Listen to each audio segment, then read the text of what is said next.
Shalom, shalom, friends. It's a delight to be here with Rabbi Tuchman, who received rabbinic ordination from the Jewish Theological Seminary in 2018. Based in the Washington, D.C. area, Rabbi Tuchman is a sought-after speaker, spiritual leader, and educator.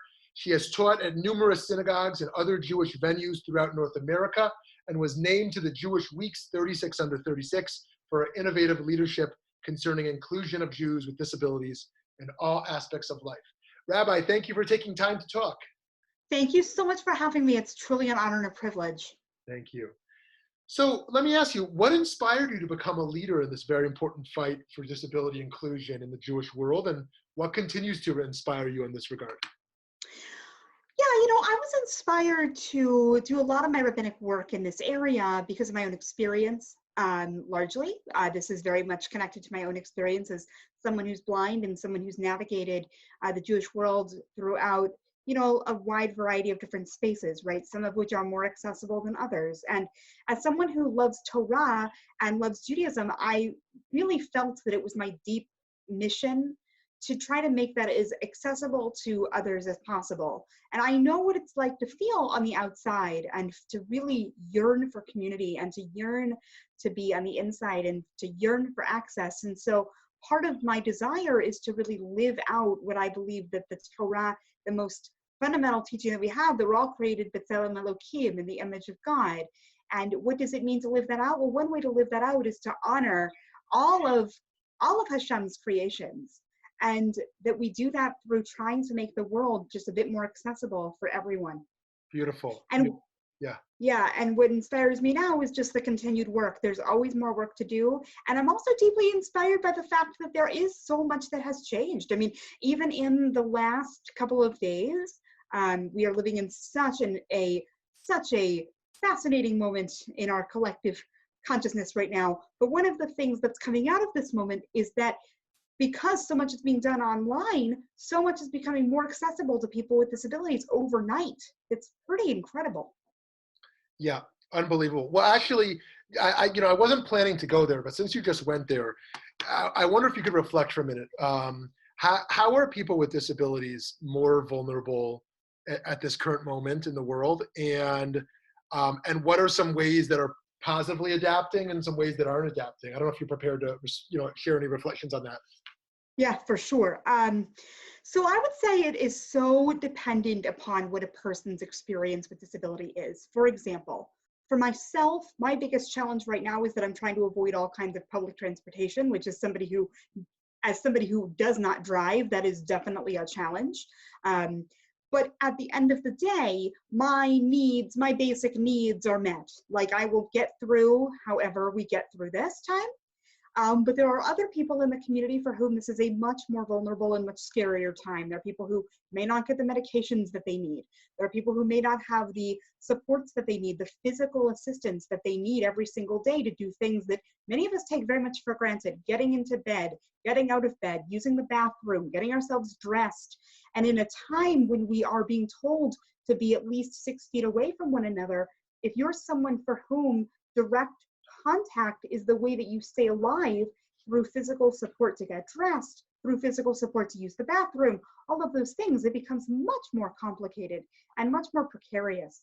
So those are a few things that I'm holding. And another piece is that because we are now in this time where we are in our homes, away from one another, not gathering in person in the way that we're so used to and so accustomed to, we're also really beginning to experiment with a lot of new paradigms. And a lot of that includes things like doing more online. And for a lot of people with disabilities and chronic illness for whom in-person gatherings have been inaccessible or challenging, or they may not have the energy to go, having all of this incredible Torah learning online is just an amazing development. And it comes at such a hard and tragic moment.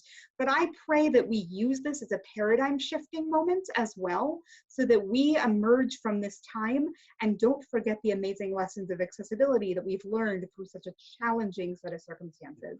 Wow, very helpful, very helpful. Thank you.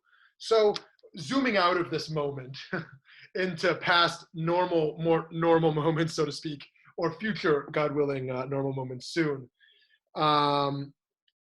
How can we in the Jewish community be more welcoming? I mean, on an abstract level, but also on a concrete level. I know there's so many things, but what are some things you might highlight or point to? I would say the first and most important thing in terms of becoming more welcoming is thinking about how we build relationship and how we think about our communities of care.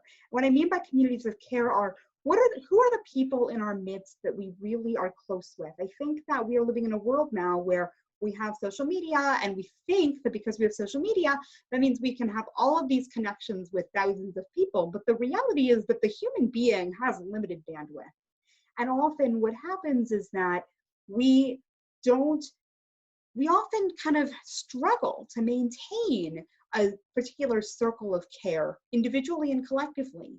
And so often people with disabilities or people who don't have those support networks tend to fall through the cracks of that. So one thing we can do, particularly as rabbis and spiritual leaders and really everybody's got to be part of the solution here, is to think about prioritizing relationship building and prioritizing really reaching out to people and telling people that we care about them and that they matter. One of the biggest spiritual wounds I think that people with disabilities often have is the idea that because they may have needs that are very complex, that are not standard, for lack of a better word, that then means that they're too hard to accommodate, or they're a burden, or they're not normal, or that they are, God forbid, dispensable. And I really believe that we have in our tradition teachings that tell us exactly the opposite, that tell us that in fact every single human being matters and is valuable. Yeah. So living that out in how we act in the world and how we gather, it's really important. And I think the other thing to remember is that the term disability is one of these terms that we use because we don't have anything better to be more encompassing, by which I mean that disability is a very wide spectrum of so many different and divergent and sometimes overlapping experiences. But nevertheless, the differences are also incredibly important to name. And so sometimes when we do accessibility work, something we may do may be extremely accessible to one person and may not be accessible to another. And the question then becomes, how do we make something as accessible to the maximum number of people? That is a challenge that we're always working on. Frankly, it's a challenge that I work on, and I do this work, but I have a long way to go in my own teaching. And so I think that what I would offer is, number one, really think about how we orient ourselves to other people and what it means to be in relationship. And the second thing I would say is think about the ways in which we want to make our spaces accessible. And, we've always got to start somewhere. There's always more work to do. But if we pick one area, okay, so I'm going to work on making sure that all the sermons that I give are written out ahead of time, which is something that I struggle with personally. Right? If that becomes my area, then I can say, if I do that, then I know that people who follow better visually, or who, for whatever reason, need to have a written copy, they can have that. That's one thing I can do to make my space more accessible. And then I continue to work on those other places that need to be worked on. But I'm always thinking maximally, and I'm also thinking practically. Right. Should communities have every inclusive practice possible there from the start, or should they wait to see who wants to participate in the community and adapt to the specific needs that are present? Yeah, it's a really hard question, because on the one hand, if we have everything there from the start, that is on one level really affirming the dignity, the kavod of every single person. On the other hand, we are human beings living in a very human world, and we have to prioritize what is present in our community. I think that the answer is sort of like a gam v'gam, right? A both and. That we are thinking as maximally as we can, because as is often said in disability community, often a lot of things that are accommodations for people with disabilities or chronic illness are actually really good for the entire community. So I think that's one way to look at it, is this is a value add for the entire community. But the second piece of it is, okay, if I know that I am the rabbi of a congregation who, and there's a member who is a wheelchair user, and there's a member who's blind, and a member who's deaf, and a member on the autism spectrum, well, what are the things that those people need first and foremost, because they are members of my kahal? And then how do I meet those needs, and how do I do so in the most dignified way? And then once I'm able to do that, then how do I continue to reach outward? But I can't reach outward at the expense of taking care of my people. You're such an articulate educator and advocate. Thank you so much. I'm learning so much from you. So while the previous election has mobilized people to make their voices heard in all kinds of issues, women's rights, immigration reform, climate change, I wonder if the same thing has happened in regards to issues pertaining to the disability community today. And on the societal level, what types of legislation, I'm sure there's so many, but some specific ones or just in general, should we be advocating for to support people with disabilities? You know, I think that it's always been a struggle around social movements in the disability community. And what's challenging is that we have had a very long history of organizing. Judy Heumann, who is an incredible disability rights activist and advocate, actually just wrote a memoir called Becoming Human, which is all about the organizing she did to pass the ADA, the Americans with Disabilities Act, and we are observing the 30th anniversary of that this year, which is a fantastic milestone. But I think that it has been harder in the wake of the 2016 election to galvanize people around the disability community. There are a lot of reasons for that. Part of that is fear, frankly. I think people are very afraid of what they don't understand, especially because disability is something that can impact anybody at any time. So I think part of it is that. I think part of it is that for a lot of people, we're not seen as peers, right? In the same way that, for example, the LGBT community, one of the reasons that there's been progress, and I say that with a lot of air quotes, because of course there's been progress, but of course we've seen a lot of that roll back. So it's it's also a gam. But I think one of the reasons why there was more galvanization is that people were able to relate to people on a person-to-person level in a way that hasn't been the same in the disability space, which is why relationship building is so important. And I think, though, that the way we change that is by really kind of adopting a model of, people with disabilities aren't over there. They are everywhere in our communities. They are our friends, our family members, our spouses, our children, our partners, our rabbis, our religious leaders, like everybody. And we have to really look at it that way instead of thinking of disabled people as being over there or in need of, help or somebody to be pitied or somebody who's not like us. Yeah. And so one of the things that the disability community did do a lot of organizing around was healthcare. And that's been an incredibly crucial issue, especially for people with disabilities who have a variety of underlying health conditions. That is not true for the entirety of the community. As I said before, it's a very wide spectrum.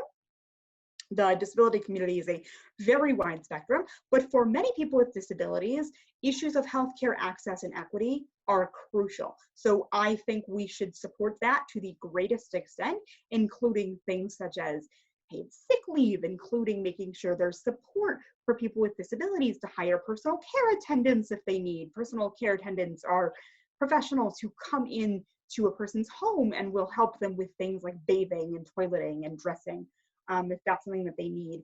Or, something like there's a piece of legislation that is talking about how do you make sure that if you are somebody with a disability who does not communicate in a verbal manner, it's generally referring in this case to people with very significant intellectual disabilities, how can we make sure that those folks are able to bring people with them to the hospital if chas v'shalom they have to go into the hospital for something, that they will be able to bring someone they are comfortable communicating with so that that person can then communicate on behalf of them to their medical team.